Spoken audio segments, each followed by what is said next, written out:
Class 6ലെ students അവതരിപ്പിക്കുന്നു വചനം ആകുന്ന വിത്ത്. Also the students from class 8, 3 and 5 are joining along with them. Yohannan എഴുതിയ സുവിശേഷം 1-ാം അധ്യായം 1-2 വാക്യങ്ങൾ ഇങ്ങനെ പറയുന്നു: ആദിയിൽ വചനമുണ്ടായിരുന്നു, വചനം ദൈവത്തോടു കൂടെയായിരുന്നു, വചനം ദൈവമായിരുന്നു. പഴയകാല കുടുംബങ്ങളിൽ വചനത്തിന് വളരെയധികം പ്രാധാന്യം കൊടുത്തിരുന്നു. ഏതു കഷ്ടത്തിന്റെ നടുവിലും ആത്മീക കാര്യങ്ങൾക്ക് അവർ മുൻതൂക്കം കൽപ്പിച്ചിരുന്നു. എന്നാൽ ഇന്ന് അങ്ങനെയല്ല സ്ഥിതി. സൗകര്യങ്ങൾ കൂടിയപ്പോൾ, സമ്പത്ത് കൂടിയപ്പോൾ എല്ലാവരും വചനത്തെ പുറകിൽ എറിഞ്ഞു കളഞ്ഞു.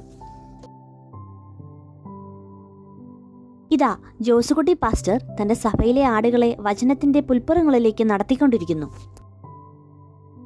പ്രിയരെ, നാം ഇന്ന് ധ്യാനിക്കുവാൻ പോകുന്ന വാക്യം വിശുദ്ധ മത്തായി എഴുതിയ സുവിശേഷം 13-ാം അധ്യായം 3 മുതൽ 9 വരെയുള്ള വാക്യങ്ങൾ. അവൻ അവരോട് പലതും ഉപമകളായി പ്രസ്താവിച്ചതെന്തെന്നാൽ, വിതയ്ക്കുന്നവൻ വിതയ്ക്കാൻ പുറപ്പെട്ടു. വിതയ്ക്കുമ്പോൾ ചിലത് വഴിയരികെ വീണു. പറവകൾ വന്ന് അത് തിന്നുകളഞ്ഞു. ചിലത് പാറസ്ഥലത്ത് ഏറെ മണ്ണില്ലാത്ത ഇടത്ത് വീണു. മണ്ണിന് താഴ്ചയില്ലായകയാൽ ക്ഷണത്തിൽ മുളച്ചു വന്നു. സൂര്യൻ ഉദിച്ചാറെ ചൂട് തട്ടി വേറില്ലായകയാൽ അത് ഉണങ്ങിപ്പോയി. മറ്റു ചിലത് മുള്ളിനിടയിൽ വീണു. മുള്ളു മുളച്ചു വളർന്ന് അതിനെ ഞെരുക്കിക്കളഞ്ഞു. മറ്റു ചിലത് നല്ല നിലത്ത് വീണു. 100, 60, 30 മേനിയായി വിളഞ്ഞു. ചെവിയുള്ളവൻ കേൾക്കട്ടെ. ആമേൻ. നമുക്ക് നോക്കാം ഇന്നത്തെ കുടുംബങ്ങൾ വചനത്തെ എങ്ങനെയാണ് ഏറ്റെടുക്കുന്നതെന്ന്. ഇതാ ആദ്യത്തെ കുടുംബം, ലിസിയും ടോമിച്ചനും.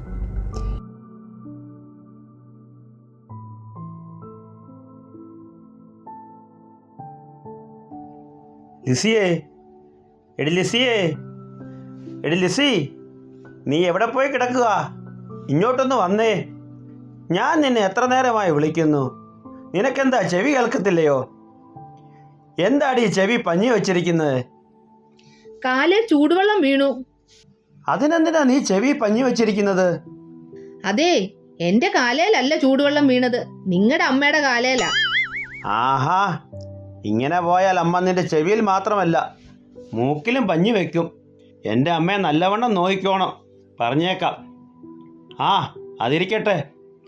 എടി, നീ ഇന്നലെ പാസ്റ്ററിൻ്റെ പ്രസംഗം ശ്രദ്ധിച്ചായിരുന്നോ? എന്തായിരുന്നു വിഷയം? നീ ഓർക്കുന്നുണ്ടോ? ഇന്ന് ചെല്ലുമ്പോൾ ചോദിക്കും, ഉത്തരം പറയേണ്ടതാ. ആഹാ, അപ്പൊ നിങ്ങൾ എന്താ കേട്ടത്? എന്നേക്ക് നിൽക്കുന്ന സിയോൻ പർവ്വതം പോലെ അവിടെ ഉറച്ചിരിപ്പുണ്ടായിരുന്നല്ലോ. എടി, നിനക്കറിയാമല്ലോ, ഞാൻ ഓവർ ടൈം കൂടി കഴിഞ്ഞിട്ടാണ് ഇന്നലെ വന്നത്. നല്ല ക്ഷീണം ഉണ്ടായിരുന്നു. അതുകൊണ്ട് ഞാൻ കുനിഞ്ഞിരുന്ന് ആത്മാവിൽ ധ്യാനിക്കുകയായിരുന്നു. ആദ്യത്തെ 10 മിനിറ്റ് ഞാൻ കേട്ടു. പിന്നെ എൻ്റെ ദൃഷ്ടി സുജയുടെ ലേറ്റസ്റ്റ് മോഡൽ ഫോണിൽ വെച്ച് അതിന്മേ ആലോചന കഴിക്കുകയായിരുന്നു. അതിൽ റീൽസും സ്റ്റോറീസും ഒക്കെ എടുത്താൽ എത്ര പെർഫെക്റ്റ് ആയിരിക്കും അല്ലേ? അമ്മേ ദേ എനിക്ക് നല്ലൊരു കണ്ടന്റ് കിട്ടിയിട്ടുണ്ട്. ഇപ്പൊ തന്നെ റീല് ഷൂട്ട് ചെയ്താലോ? ആണോ മോളെ? സ്തോത്രം കർത്താവേ, എൻ്റെ വിലാപത്തെ എനിക്ക് നൃത്തമാക്കി തീർത്തതിനായി നന്ദി. വാ മോളെ, ഇപ്പോൾ തന്നെ നമുക്ക് ഷൂട്ട് ചെയ്തേക്കാം. കണ്ടന്റ് ഇല്ലേ എന്ന് വിലപിച്ചോണ്ടിരുന്നവൾ ഇപ്പോൾ തുള്ളിച്ചാടി പോകുന്ന പോക്ക് കണ്ടില്ലേ? കാലം പോയ പോക്കേ. ഇതാണോ കർത്താവേ അവിടുന്ന് വിലാപത്തെ നൃത്തമാക്കി തീർക്കുന്നത്? ഇങ്ങനെയാണ് വഴിയരികെ വീണതും പാറപ്പുറത്ത് വീണതുമായ വചനം. ദുഷ്ടൻ തന്റെ ഹൃദയത്തിൽ നിന്ന് ആ വചനത്തെ എടുത്തു കളയുന്നു. വേരില്ലായ്മ നിമിത്തം അത് ക്ഷണത്തിൽ ഉണങ്ങിപ്പോകുന്നു. ഇനി രണ്ടാമത്തെ കുടുംബത്തെ നമുക്കൊന്ന് നോക്കാം, ലീനാമ്മയും എൽദോയും. അതെ അച്ചായ, നിങ്ങൾ വെറ്റിലയിൽ ചുണ്ണാമ്പ് തേക്കുന്നത് പോലെ ഇങ്ങനെ മൊബൈലും നോക്കിക്കൊണ്ടിരുന്നോ? ഇന്ന് പാസ്റ്ററിൻ്റെ ചോദ്യോത്തര വേളയുണ്ട്. ഇന്നലത്തെ ധ്യാന വിഷയം എന്തായിരുന്നു എന്ന് വല്ലതും ഓർമ്മയുണ്ടോ? എടി ലീനാമ്മേ, ഞാൻ ഇന്നലെ നല്ല ടെൻഷനിലായിരുന്നു. നിഫ്റ്റിയും സെൻസസും ഒക്കെ വീണോ പൊങ്ങിയോ എന്നുള്ള ചിന്തയിലായിരുന്നു. അതുകൊണ്ടൊന്നും എനിക്ക് ശ്രദ്ധിക്കാൻ പറ്റിയില്ല. എൻ്റെ കർത്താവേ, ഞാൻ എന്താ ഈ കേൾക്കുന്നത്? ആരാ മനുഷ്യ ഈ നിഫ്റ്റിയും സെൻസും ഒക്കെ? എനിക്കിപ്പോൾ അറിയണം. എൻ്റെ അച്ചായം വഴിതെറ്റിപ്പോയല്ലോ എൻ്റെ ദൈവമേ. എടി, നീ എന്താ ഈ പറയുന്നേ? ഞാൻ ഷെയർ മാർക്കറ്റിൻ്റെ കാര്യമാണ് ഉദ്ദേശിച്ചത്. അതിലുപയോഗിക്കുന്ന വാക്കുകളായതൊക്കെ. ലോക വിവരമില്ലാത്ത നിന്നോട് ഇതൊന്നും പറഞ്ഞിട്ട് കാര്യമില്ല. ഇതിനായിരിക്കും പറയുന്നത്, വിവേകമില്ലാത്ത സുന്ദരി പന്നിയുടെ മൂക്കിൽ പൊൻമുകുത്തി പോലെ എന്നത്. എന്താ പറഞ്ഞത്? എന്തെങ്കിലും ഉണ്ടെങ്കിൽ മുഖത്ത് നോക്കി പറയണം. ഓ ഒന്നുമില്ല, നീ ഇന്ന് വളരെ സുന്ദരിയായിരിക്കുന്നു എന്ന് പറഞ്ഞതാണേ. ഇതാണ് മുള്ളിനിടയിൽ വിതയ്ക്കപ്പെട്ട വചനം. ഈ ലോകത്തിൻ്റെ ചിന്തയും ധനത്തിൻ്റെ വഞ്ചനയും വചനത്തെ ഞെരുക്കിക്കളയുന്നു. ഇതാ വരുന്നു മൂന്നാമത്തെ കുടുംബം, മേരിക്കുട്ടിയും തോമാച്ചനും.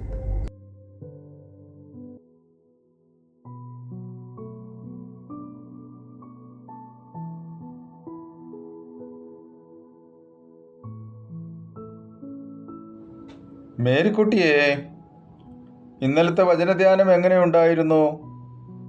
നല്ല അനുഗ്രഹമല്ലായിരുന്നോ? കർത്താവ് നമ്മളോട് നേരിട്ട് ഇടപെടുന്നത് പോലെ തോന്നിയില്ലേ? അതെ അതെ അച്ചായ, നല്ല അനുഗ്രഹമായിരുന്നു. വചനം തന്നെയല്ലയോ ദൈവം, അതുകൊണ്ടാണ് നമുക്ക് അങ്ങനെ അനുഭവപ്പെട്ടത്. കർത്താവിൻ്റെ വചനം തേനിലും തേൻകട്ടയിലും മാധുര്യമേറിയത്. അത് തീ പോലെയും പാറയെ താർക്കുന്ന ചുറ്റിക പോലെയുമാണ്. വചനം ജീവനും ചൈതന്യമുള്ളതായി ഇരുവായ്ത്തലയുള്ള ഏതു വാളിനേക്കാളും മൂർച്ചയേറിയതും പ്രാണനെയും ആത്മാവിനെയും സന്ധിമജ്ജകളെയും വേർപിടിവിക്കും വരെ തുളച്ചു ചെല്ലുന്നതും ഹൃദയത്തിലെ ചിന്തനങ്ങളെയും ഭാവങ്ങളെയും വിവേചിക്കുന്നതുമാകുന്നു. ആ വചനം നമ്മളെ മുറിക്കുകയും മുറികെട്ടുകയും ചെയ്യുന്നു. അമ്മേ, എനിക്ക് വിശക്കുന്നു. മോനെ, നമുക്ക് ആദ്യം വചനമാകുന്ന അപ്പം ഭക്ഷിക്കാം, പിന്നെ അമ്മ മോന് ആഹാരം തരാം. അതെങ്ങനെ അമ്മേ വചനം ഭക്ഷിക്കുന്നത്? മോൻ ഇത് വായിക്കുമ്പോൾ ഈ വചനം മോൻ്റെ ആത്മാവിലേക്ക് ഇറങ്ങിച്ചെന്ന് അത് ദേഹിയെയും ദേഹത്തെയും കൂടെ ബലപ്പെടുത്തുന്നു. അങ്ങനെ നമ്മൾ പൂർണ്ണമായ വചനത്താൽ ബലപ്പെടും. അച്ചായ, നമുക്ക് നമ്മുടെ കുടുംബത്തെ വചനമാകുന്ന മതിൽക്കെട്ടിനുള്ളിൽ കാത്തു സൂക്ഷിക്കാം. വചനം നമ്മുടെ കാലിന് ദീപവും പാതയ്ക്ക് പ്രകാശവുമായിരിക്കട്ടെ. പ്രിയരെ, ഇതാണ് നല്ല നിലത്ത് വീണ വിത്ത്. അത് വിളഞ്ഞ് 100, 60, 30 മേനി നൽകുന്നു. നമ്മുടെ ഓരോ കുടുംബങ്ങളും ഇതുപോലെ ആയിരിക്കട്ടെ എന്ന് നമുക്ക് പ്രാർത്ഥിക്കാം. ദൈവം എല്ലാവരെയും അനുഗ്രഹിക്കുമാറാകട്ടെ.